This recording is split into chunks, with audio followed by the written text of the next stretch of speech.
Hello. Hello, storytellers. Welcome to Storytelling Tarot. My name is Jeida Story, and I'm so excited to be here with you today. I am using my back camera, so I can't see anything on my screen, so hopefully you can see me okay. Oh, how about I turn my camera around?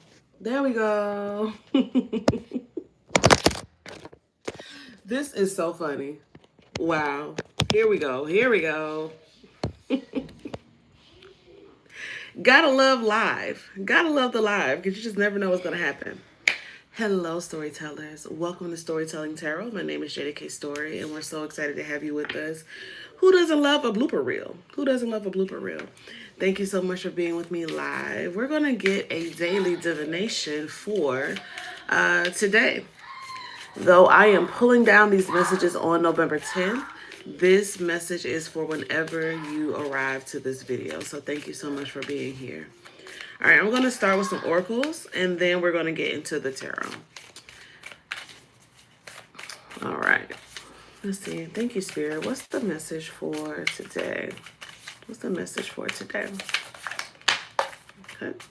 I'm going to get, I think, two. I see some hearts. Thank you for being here live. Let me know how you're doing in the chat. Oh, that one. Okay, we'll do these three. We have the waxing moon. The energy is gaining momentum. We have new moon in Taurus. Prosperity lies ahead. And we have full moon, new moon in Taurus, and then we also have full moon in Taurus. Your dreams need a practical plan. Your dreams need a practical plan. So, okay, so somebody out here manifesting, somebody out here trying to get to it. Bottom of the deck is confidence is your keys to success. This is new moon in Leo. So somebody's out here getting to work, and know this, that whenever I say manifesting, I don't just mean just like visualization and that type of manifestation. I think manifestation is most powerful and most potent when you are actually putting the work in, when you are actually putting in your energy into the magic. Like, you are making the magic happen for yourself. And so when I say somebody's manifesting, I mean that somebody's putting in work. I mean that somebody's putting in some effort.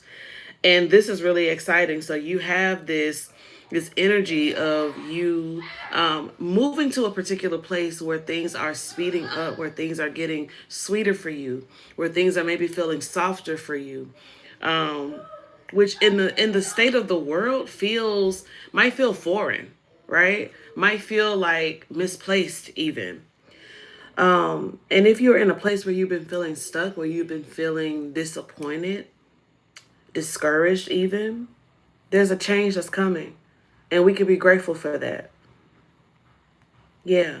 So let's talk about the practicality that's necessary. There's some things that you are wanting to bring forward that need a plan. And I think that might be a really cool place to pull some cards on to get some clarity on the practicality of the plan that needs to come down.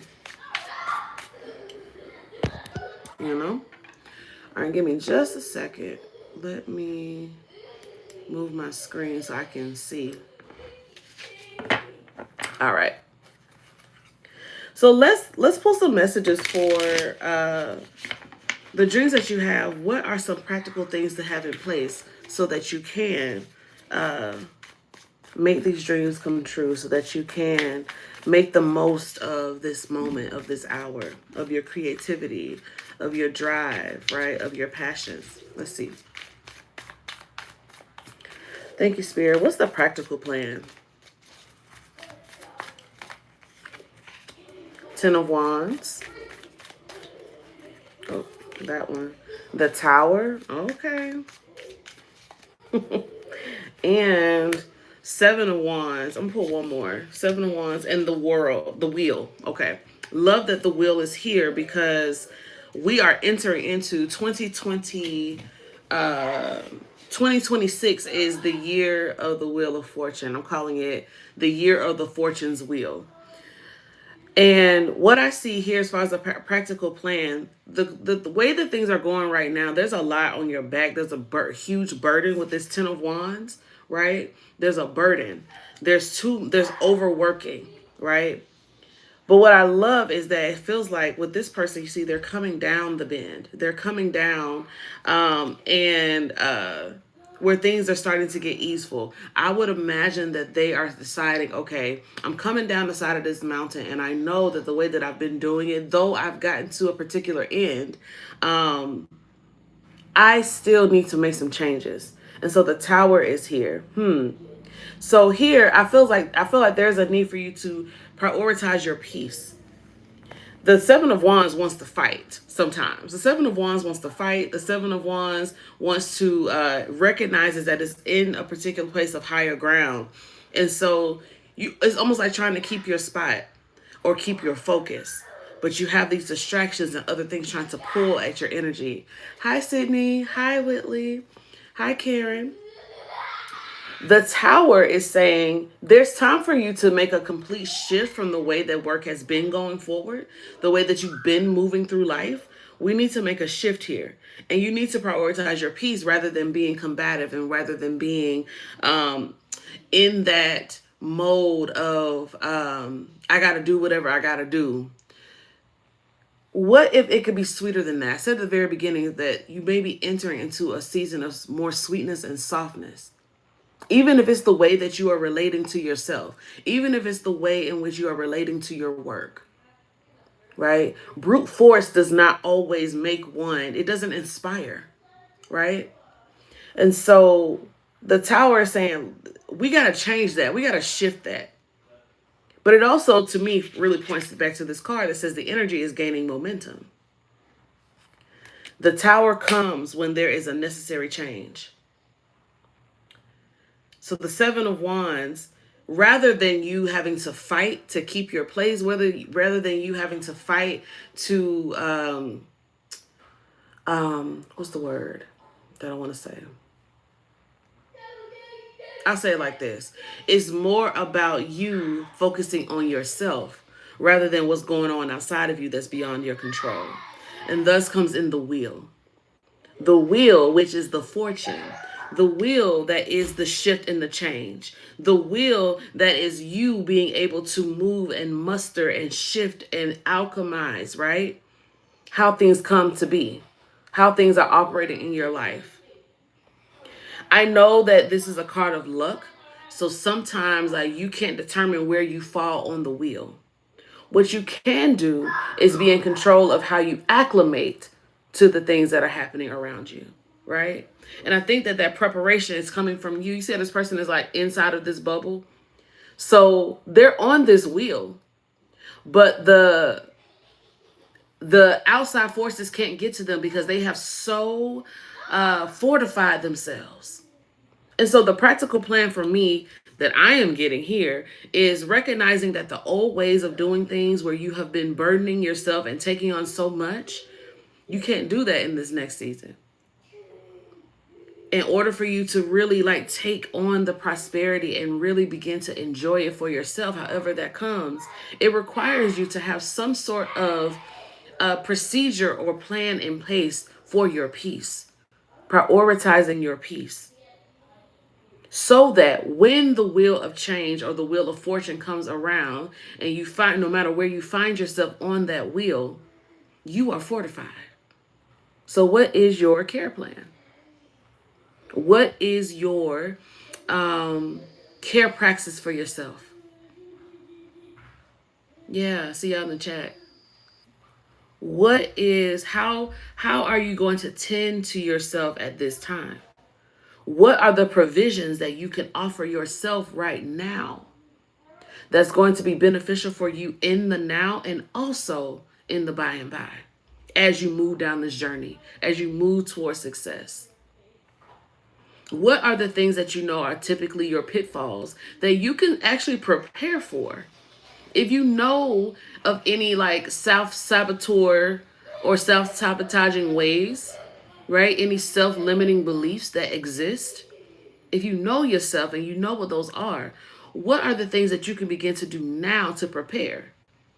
If you know that you are someone who procrastinates until it gets too heavy to carry, right? What are the things that you can do now that's going to protect your peace and not lean into burnout and not lean into the pressure? Like, what are the ways that you pressurize yourself or overwhelm yourself? And how can you give yourself some freedom? So that as the things change, you can roll with it. And rather than feeling like life is happening to you, but that you are co-laboring with the divine, so that you and life are co-conspirators, rather than life feeling like it's got its foot on your neck, for lack of a better phrase.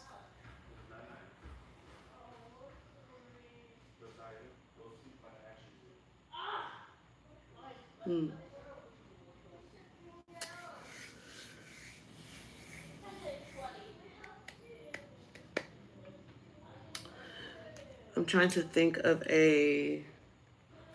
Yes, this is what I want. I want this medicine. Spirit, what's the medicine for us as we are moving away from...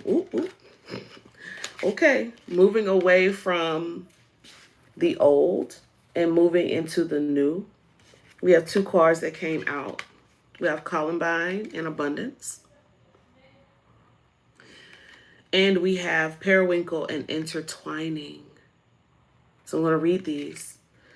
For abundance, which makes sense because we already saw that prosperity lies ahead, right? It says, Columbine encourages you to joyfully embrace life's bewildering array of uncertainties with the kind of confidence that doesn't require too much thought. Were we not just talking about that? Go with the flow, with what feels right. Abundance is the knowledge and security that comes with the acceptance that all of your needs are being met. I love that. So on point for what we were just talking about. And then you have Periwinkle for intertwining, and it says, all is well. All is well. All is as it should be. Periwinkle is here, helping you to weave together all the lessons and experiences of the past and all the wisdom gained so that you can move forward with understanding, compassion, and forgiveness. Right? Growth is assured, and as you find the courage to examine and explore new facets of your life.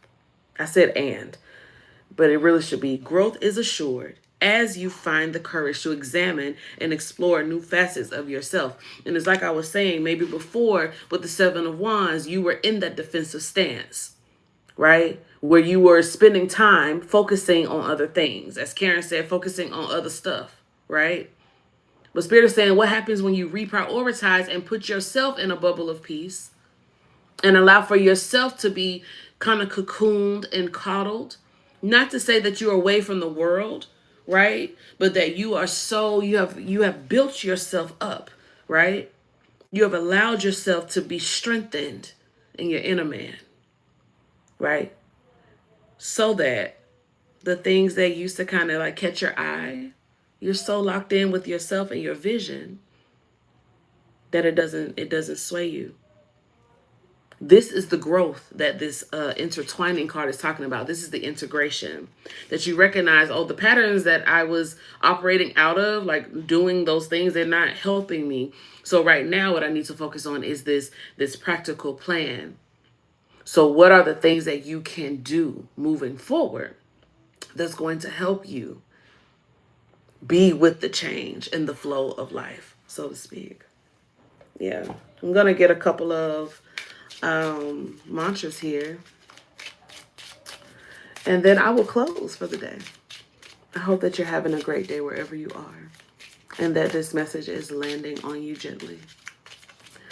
All right, I'm gonna get like one or two of these.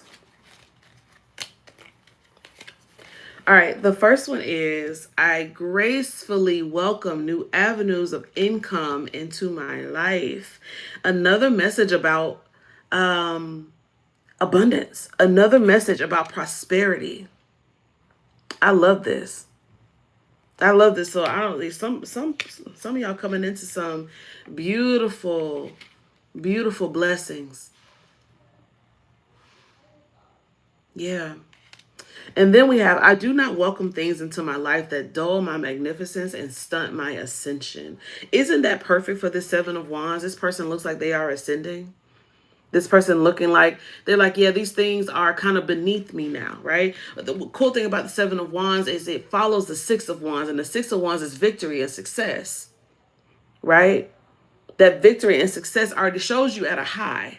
But the Seven of Wands is like where it's almost like too much visibility, where now people want to knock you down to size, right? And so it's so important for you to have that care plan. It's so important for you to have that protection in place. So what are the things that you are doing to protect your finances, to protect your heart, to protect your mental health, right? To protect your physical space, right? Not in a way where you are guarded and you can't receive love and abundance and that the prosperity that we see here in the cards, but so that you are not easily thrown off your path by anything, like by the how swiftly the wind can blow, that you're not being blown over, right? So this card says, I do not welcome things into my life that dull my magnificence and stunt my ascension. You are growing. It's a growing season. So are you prepared? Are you ready for what the growth entails? Are you ready for the changes that are coming in? Because they're coming, ready or not. All right, my loves. I hope that this was helpful. Thank you so much for watching. And remember, sweetness is the standard. See you real soon.